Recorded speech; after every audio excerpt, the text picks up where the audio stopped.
प्रिय विद्यार्थियों, वेलकम। पिछले वाले वीडियो में हमने पढ़ा था साक्षात्कार का इतिहास। टॉपिक चल रहा था साक्षात्कार की कला, और इस टॉपिक में हमने लास्ट का जो पॉइंट है जिसका नाम है साक्षात्कार का इतिहास पढ़ लिया था। साक्षात्कार का इतिहास विद्यार्थियों, इसके साथ ही हमने ये भी पढ़ा था कि भारत में साक्षात्कार का जो प्राचीन रूप रहा है वह संवाद रहा है। प्राचीन जो रूप है वह क्या रहा है? संवाद रहा है। हमने पिछले वाले वीडियो में पढ़ा था कि भारत साक्षात्कार का जो इतिहास हमने पढ़ाई कर ली थी, और उसमें यह भी देखा था कि भारत का जो साक्षात्कार का प्राचीन रूप है उसको हम संवाद के नाम से जानते हैं। और इसके साथ साथ हमने ये भी देखा था कि साक्षात्कार को अंग्रेजी में इंटरव्यू कहा जाता है। इसके साथ ही भेंट वार्ता, बातचीत या परिचर्चा भेंट भी कहा जाता है। अब हम बात करते हैं साक्षात्कार का जो प्रमुख आधार है वह संवाद है। साक्षात्कार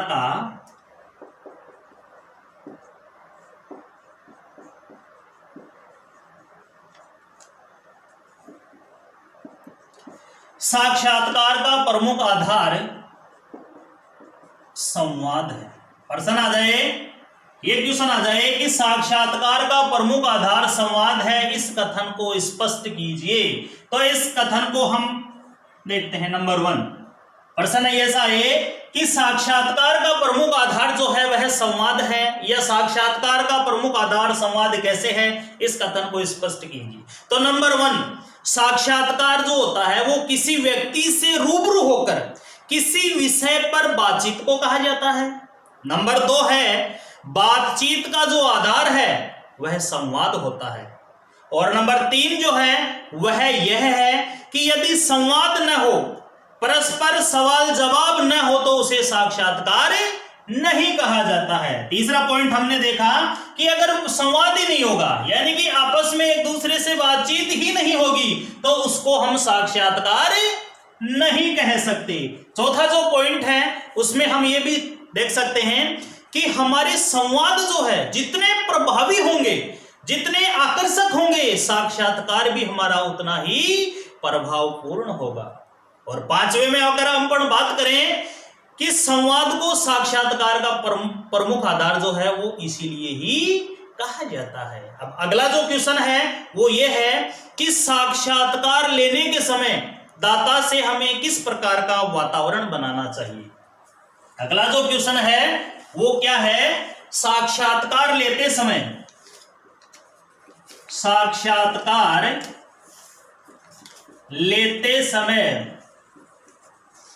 दाता से किस प्रकार का वातावरण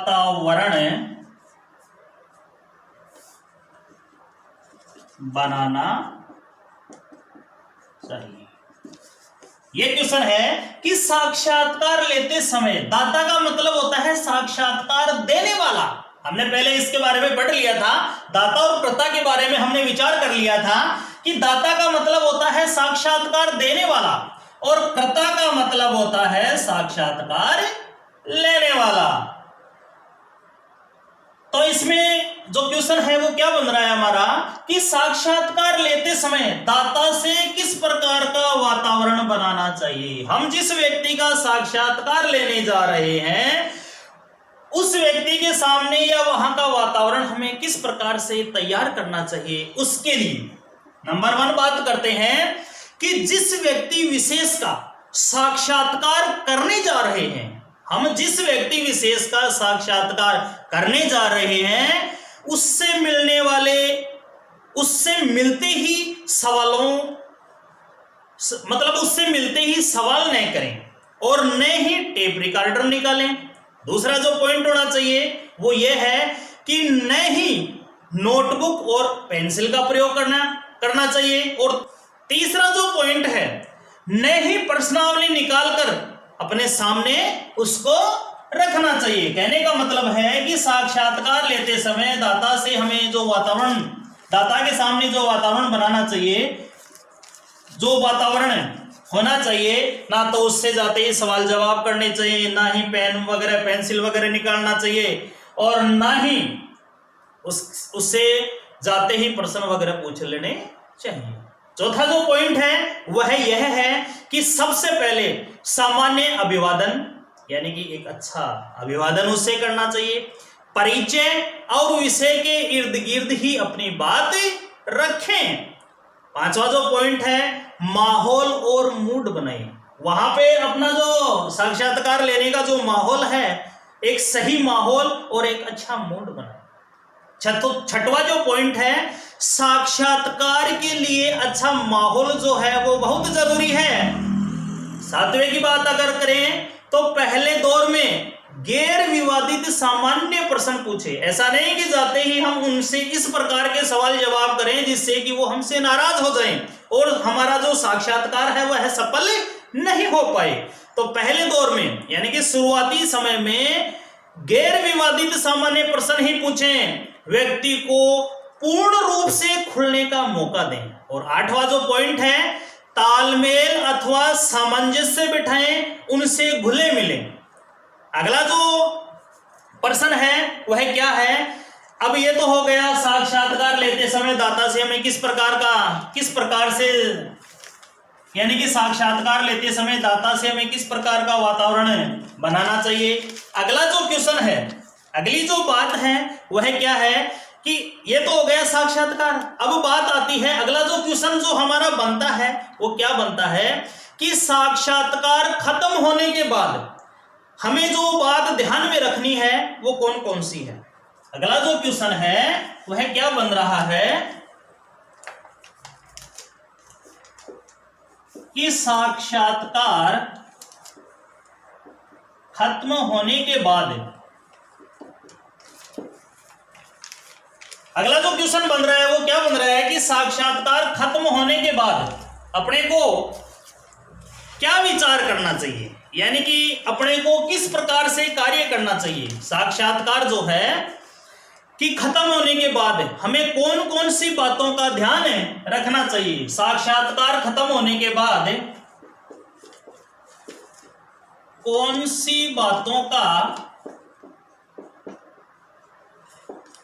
ध्यान रखना चाहिए, ये क्वेश्चन बन गया। अगला क्वेश्चन क्या बन गया कि साक्षात्कार खत्म होने के बाद हमें कौन कौन सी बातों का ध्यान रखना चाहिए। नंबर 1, हमें जो पहला कार्य करना चाहिए वो क्या करना चाहिए कि जिसका साक्षात्कार लिया जा रहा है सबसे पहले तो उसे हमें धन्यवाद ज्ञापित करना चाहिए। नंबर 2, साक्षात्कार यदि हमने डायरी में नोट किया है अथवा यादाश्त के भरोसे हो तो उसे जल्दी ही पूरा अपने को लिख भी देना चाहिए। और तीसरे नंबर का जो पॉइंट है वह यह है कि साक्षात्कार दाता के साथ यदि कोई और हो तो उसका विवरण आदि भी हमें अलग से नोट करना चाहिए। साक्षात्कार खत्म करने के बाद में हमने 3 विशेषताएं देखी। आगे हम चौथी विशेषता के बारे में बात करते हैं कि साक्षात्कार जिस कैसेट में दर्ज है, यानी कि साक्षात्कार को यदि हमने किसी कैसेट में दर्ज कर रखा है तो उसे साक्षात्कार के प्रकाशन होने के कुछ समय बाद भी उसको सुरक्षित रखना चाहिए, सेव रखना चाहिए। जो 5वां जो पॉइंट है हमारा वह क्या है कि अपनी मुख्य जो प्रश्नावली है, अपनी मुख्य प्रश्नावली शोध अध्ययन के समय जो बनाए गए नोट्स हैं उनको भी साथ अपने को रखना चाहिए। और 6वां जो पॉइंट है उसमें क्या है कि साक्षात्कार लिखना शुरू करने से पूर्व साक्षात्कार की जो पूरी प्रक्रिया है उसको एक बार मानसिक तौर पर भी अपने को दोहराना चाहिए। तो ये जो क्वेश्चन है कि साक्षात्कार खत्म करने के बाद में, साक्षात्कार यदि जब हमारा संपूर्ण हो जाता है, पूर्ण हो जाता है, तो उसके बाद में अपने को कुछ बातों का ध्यान रखना चाहिए। उन बातों में ये बातें जो हैं वेरी इंपॉर्टेंट है। अब हम बात करते हैं साक्षात्कार जो है वो एक कला है। इस कथन पर अपन विचार रखते हैं। अगला जो सवाल बनता है, अगला जो प्रश्न बनता है कि साक्षात्कार एक कला है। साक्षात्कार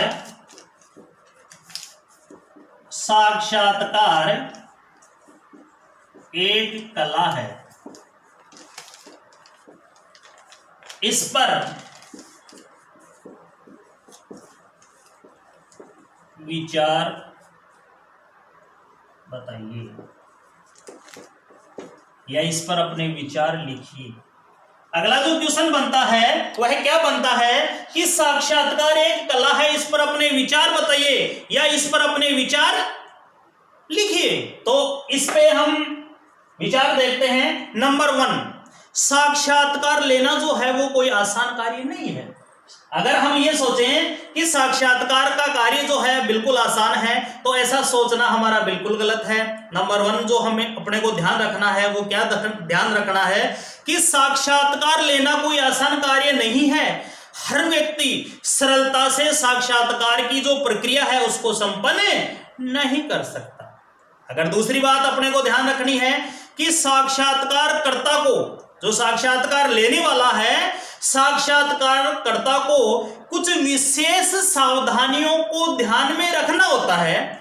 उनमें कुछ विशेष गुण एवं विशेषताएं होना भी बहुत जरूरी है। जैसे नंबर 1 है लेखन शक्ति, नंबर 2 है मनोविज्ञान का ज्ञान, नंबर 3 जो है वह है वातावरण के अनुकूल आचरण करना। अगला जो पॉइंट है वह है प्रभावी भाषा, संयम, धैर्य, समय का पाबंद और बात निकालने की कला आदि। अब अपन देखते हैं कि अपने क्षेत्र का जो विधायक है, अगर वो अगला क्वेश्चन देखते हैं कि अपने क्षेत्र के विधायक से, अपने क्षेत्र के विधायक से साक्षात्कार लेते समय हमें किन बातों का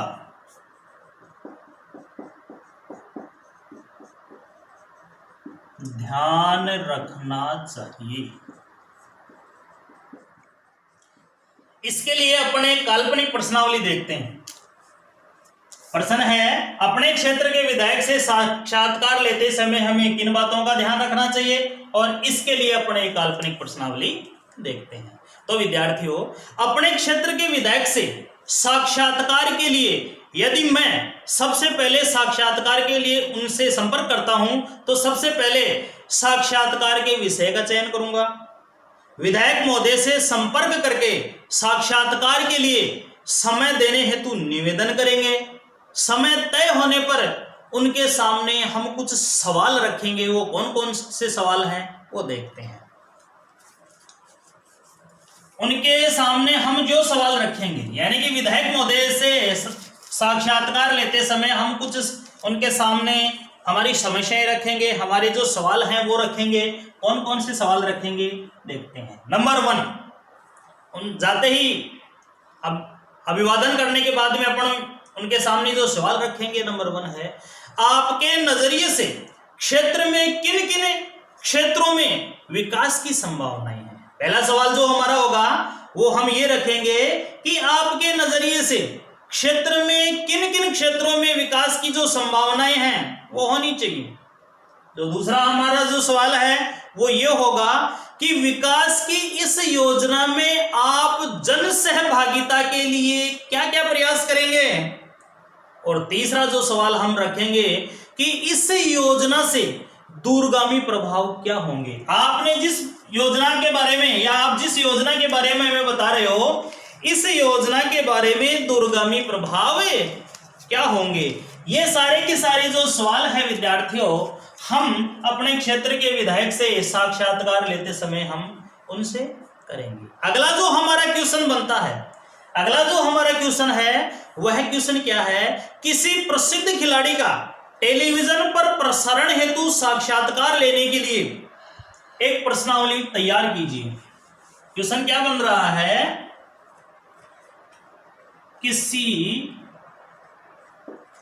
प्रसिद्ध खिलाड़ी का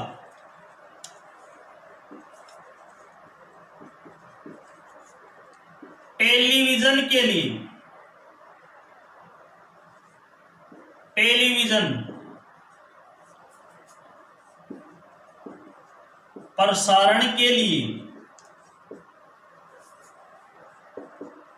किसी प्रसिद्ध खिलाड़ी, किसी प्रसिद्ध खिलाड़ी का टेलीविजन प्रसारण के लिए या टेलीविजन प्रसारण हेतु साक्षात्कार लेने के लिए,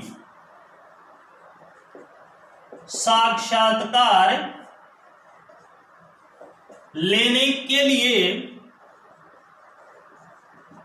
हमने क्या लिखा, किसी प्रसिद्ध खिलाड़ी का टेलीविजन प्रसारण के लिए साक्षात्कार लेने के लिए एक प्रश्नावली तैयार कीजिए। एक प्रश्नावली तैयार कीजिए। मान लीजिए यह क्वेश्चन अपने एग्जाम में आता है। क्वेश्चन क्या है, किसी प्रसिद्ध खिलाड़ी का टेलीविजन प्रसारण के लिए साक्षात्कार के लिए एक प्रश्नावली तैयार कीजिए। यह प्रश्नावली भी हम एक काल्पनिक प्रश्नावली ही तैयार करते हैं। नंबर 1 है, आपके नजरिए से इस खेल से क्या क्या लाभ है।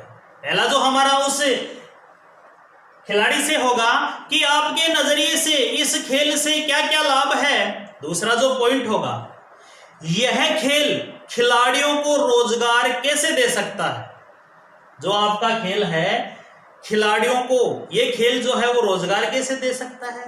तीसरी जो बात है, इस खेल से दूसरे खिलाड़ियों को प्रोत्साहन या प्रेरणा कैसे मिल सकती है। इस प्रकार से उस प्रसिद्ध खिलाड़ी से टेलीविजन प्रसारण के लिए जो साक्षात्कार लेंगे, इस प्रकार से उनसे हम सवाल करेंगे। अगला जो सवाल उनसे करेंगे वो ये करेंगे कि इस खेल के विकास एवं विस्तार के लिए क्या क्या प्रयास करने चाहिए। पांचवा जो हम उनसे सवाल करेंगे कि इस खेल के लिए कौन कौन सी योजनाएं बनाई गई हैं। छठवां जो हमारा सवाल होगा, क्या खेल की योजनाओं का लाभ आपने लिया है, यदि हां तो कैसे और किस तरीके से लिया है। और सातवां और अंतिम जो हमारा सवाल होगा वो ये होगा कि इस खेल के दूरगामी क्या परिणाम होंगे। इस खेल के दूरगामी क्या परिणाम होंगे। तो विद्यार्थियों, हमने बात की थी साक्षात्कार की कला। साक्षात्कार की कला हमारे एग्जाम में 2 नंबर का आता है। संवाद सेतु का तीसरा लेसन है और इसमें हमने देखा कि साक्षात्कार की परिभाषा देखी, इसके प्रकार देखे और इससे बनने वाले जो भी सवाल हैं हमने उन सवालों को हल किया। अब ये साक्षात्कार की जो कला है, तीसरा लेसन अपना पूर्ण होता है। चौथा लेसन जो है, नई वीडियो में हम फिर से चौथे लेसन के साथ आपके साथ उपस्थित होंगे। तब तक के लिए